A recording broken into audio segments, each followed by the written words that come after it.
രാഹുൽ ഗാന്ധിയുടെ atom bomb പ്രയോഗം രാജ്യത്തുടനീളം വലിയ രീതിയിൽ ഇപ്പോൾ വാർത്താ പ്രാധാന്യം നേടിയിരിക്കുന്നു എന്ന് മാത്രമല്ല BJPക്ക് പിന്തുണ നൽകുന്ന ഘടകകക്ഷികൾ പോലും അവരുടെ പിന്തുണയുമായിട്ട് ബന്ധപ്പെട്ട കാര്യം പുനഃപരിശോധിക്കുന്നിടത്തേക്ക് എത്തിയിരിക്കുന്നു എന്നുള്ളതാണ്.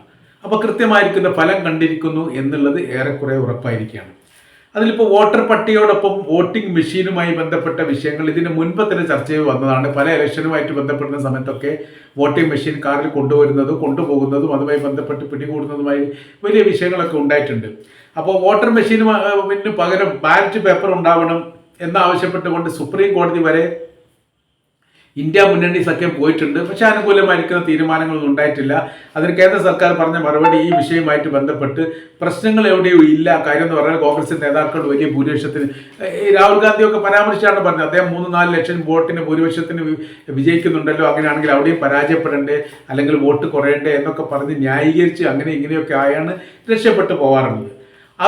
പക്ഷേ ഈ പ്രാവശ്യം അത് കാണാൻ വേണ്ടി സാധിച്ചിട്ടില്ല. അതിൻ്റെ കാര്യം എന്ന് പറഞ്ഞാൽ വോട്ടർ പട്ടികയിലെ ക്രമക്കേടുമായിട്ട് ബന്ധപ്പെട്ട് ഒരു റൂമിൻ്റെ അകത്ത് 88ഓളം ആളുകൾ താമസിക്കുന്നു എന്നതടക്കമുള്ള കൃത്യമായിരിക്കുന്ന തെളിവ് ഉദ്ധരിച്ചുകൊണ്ട് രാഹുൽ ഗാന്ധി രാജ്യത്തോട് അത് പറഞ്ഞപ്പോൾ അതല്ല എന്ന് പറയാൻ വേണ്ടി ഇലക്ഷൻ കമ്മീഷന്റെ കയ്യിലും വിവരമില്ല എന്നുള്ളതാണ് അതിൻ്റെ യാഥാർത്ഥ്യം. രാജ്യത്തുടനീളം അങ്ങനെ വ്യാപകമായിരിക്കുന്ന വോട്ട് ചേർത്തൽ നടന്നിട്ടുണ്ട്. 200-300 ആളുകളെയൊക്കെ ഒരു വീട്ടു നമ്പറിലൊക്കെ ചേർത്തിട്ടുണ്ട് എന്നാണ് അറിയാൻ വേണ്ടി സാധിച്ചത്. അങ്ങനെ വലിയ രീതിയിലുള്ള ഈ വ്യാജ വോട്ട് ചേർത്തലിന്റെ അടിസ്ഥാനത്തിലാണ് സർക്കാർ നിലനിൽക്കുന്നത് എന്നുകൂടി അതിൻ്റെ കൂടെ കൂട്ടിച്ചേർത്തുകൊണ്ട് പറയുമ്പോൾ അതിൻ്റെ ഗൗരവം നിസ്സാരമല്ല, വളരെ വലുതാണ്. 3 തരത്തിൽ ഇതിനെ വിമർശിക്കപ്പെടുന്നുണ്ട്. ഒന്ന് വോട്ടർ പട്ടിക, രണ്ടാമത്തത് വോട്ടിംഗ് മെഷീൻ, മൂന്നാമത് വോട്ടെണ്ണൽ. വോട്ടെണ്ണൽ കേന്ദ്രത്തിലെ ക്രമക്കേടുമായി ബന്ധപ്പെട്ട വിഷയങ്ങൾ സാധാരണഗതിയിൽ ഉണ്ടാവാറുള്ളത് വോട്ട് എണ്ണുന്ന സ്ഥലത്ത് എതിർ പാർട്ടിക്കാരില്ലെങ്കിൽ പിന്നെ ഉദ്യോഗസ്ഥരും ഭരണ പാർട്ടിക്കാരും തമ്മിൽ ഒരു അഡ്ജസ്റ്റ്മെന്റിലൂടെ വിജയമായിട്ട് പ്രഖ്യാപിക്കും. ഇതാരും നോക്കാനൊന്നും പോകുന്നില്ല. കാരണം ഒരു വോട്ടറെ സംബന്ധിച്ചിടത്തോളം വോട്ട് എണ്ണുന്നിടത്തേക്ക് അവർക്ക് പ്രവേശനമില്ല. വോട്ടിംഗ് മെഷീൻ വരുന്ന സമയത്താണ് കാണുന്നത്, വോട്ട് ചെയ്യുന്ന സമയത്ത് മാത്രമേ കാണൂ. പിന്നെ തിരിച്ചു കൊണ്ടുപോകുന്ന സമയത്ത് അത് എങ്ങോട്ട് കൊണ്ടുപോകുന്നു എന്നതിനെക്കുറിച്ചും കൃത്യമായി വോട്ടർക്ക് അതറിയാനൊന്നും സാധിക്കില്ല.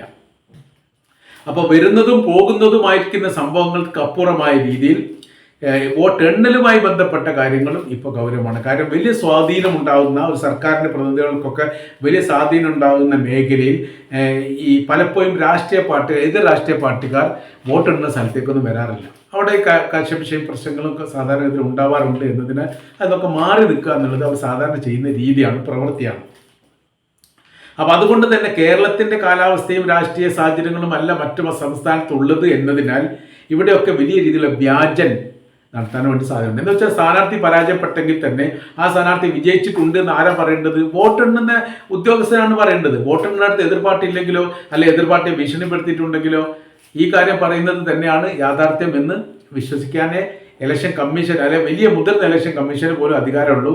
പിന്നീട് അത് കോടതിയിലാണ് ചോദ്യം ചെയ്യേണ്ടത്. കോടതി ചോദ്യം ചെയ്ത് കഴിഞ്ഞാൽ ആ കേസും കാര്യങ്ങളൊക്കെ നടത്തിയിട്ട് അത് വിധി പറയണമെങ്കിൽ ഏറ്റവും ചുരുങ്ങിയത് 4.5 വർഷമെങ്കിലും ആവും. പിന്നീട് ഒരു 1/2 വർഷം കൂടി മാത്രമേ ഈ ഇലക്ഷനിലേക്ക് ഉണ്ടാവൂ. വലിയ സാമ്പത്തികം ചെലവഴിച്ചുകൊണ്ടാണ് ഈ കേസ് വാദിക്കേണ്ടത് എന്നതിൽ ആരും അതിന് നിൽക്കാറില്ല.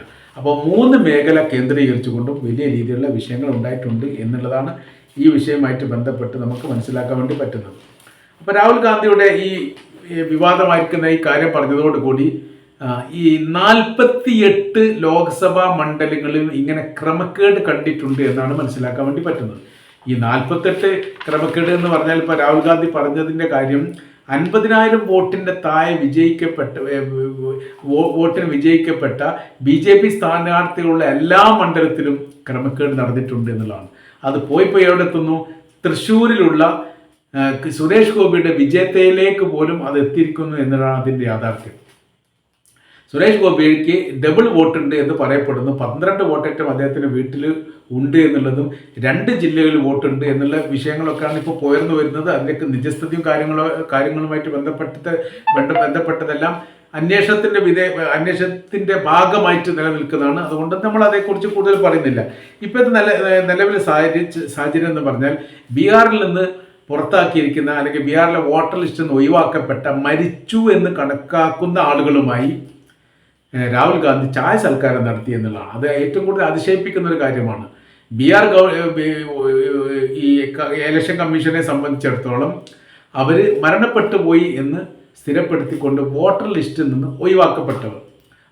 ഞങ്ങൾ ജീവനോടെ ഉണ്ട് എന്ന് പറഞ്ഞിട്ടാണ് ഡൽഹിയിൽ എത്തുന്നത്. രാഹുൽ ഗാന്ധിയെ കാണുന്നു, രാഹുൽ ഗാന്ധിയുമായിട്ട് സംസാരിച്ചിട്ട് ചിത്രങ്ങളൊക്കെ അദ്ദേഹം തന്നെ പോസ്റ്റ് ചെയ്യുന്ന രസകരമായിരിക്കും സംഭവം ഈ ജനാധിപത്യ രാഷ്ട്രീയത്തോടൊപ്പം നടക്കുന്നു എന്നുള്ളതാണ് ഇതിൻ്റെ ചുരുക്കം.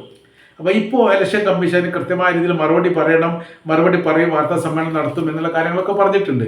അപ്പോൾ ഈ ഒരു സാഹചര്യത്തിൻ്റെ അടിസ്ഥാനത്തിൽ സുപ്രീം കോടതിയുടെ നിലപാട് വളരെ പ്രാധാന്യമുള്ളതാണ്. കാര്യം ഇലക്ഷനിൽ വ്യാജ പരിപാടി ചെയ്തിട്ടാണ് അധികാരത്തിലേറിയത് എങ്കിൽ പിന്നീട് സത്യപ്രതിജ്ഞയുമായിട്ട് ബന്ധപ്പെട്ട കാര്യത്തിലൊക്കെ അത് തെറ്റായിക്കുന്ന കീവയക്കത്തിലേക്ക് കാര്യങ്ങൾ എത്തും. അപ്പോൾ പിന്നെ രണ്ട് രീതിയാണ് അവിടെ ഉള്ളത്: രാജിവെക്കുക, അല്ലെങ്കിൽ ഗവൺമെൻറ് രാജിവെച്ച് ഒന്ന് പ്രഖ്യാപിക്കുക, അല്ലെങ്കിൽ ഗവൺമെൻറ് പിരിച്ചുവിടുക, പുതിയ ഇലക്ഷൻ പ്രഖ്യാപിക്കുക. ഇങ്ങനത്തെ ഒരു സ്ഥിതി കാര്യങ്ങളെല്ലാം ഉണ്ടാവില്ല എന്ന് പറയാൻ പറ്റില്ല. ഇപ്പോഴത്തെ ഇന്ത്യൻ രാഷ്ട്രീയത്തിൻ്റെ അവസ്ഥയും സാഹചര്യങ്ങളൊക്കെ നിയന്ത്രിക്കാനോ അല്ലെങ്കിൽ കൃത്യമായ രീതിയിലോ പറയാൻ പറ്റാത്ത വിധം സങ്കീർണമായിക്കൊണ്ടിരിക്കുകയാണ് എന്നാണ് ഈ വിഷയവുമായിട്ട് ബന്ധപ്പെട്ട് നമുക്ക് മനസ്സിലാക്കാൻ വേണ്ടിയിട്ട് സാധിക്കുന്നത്.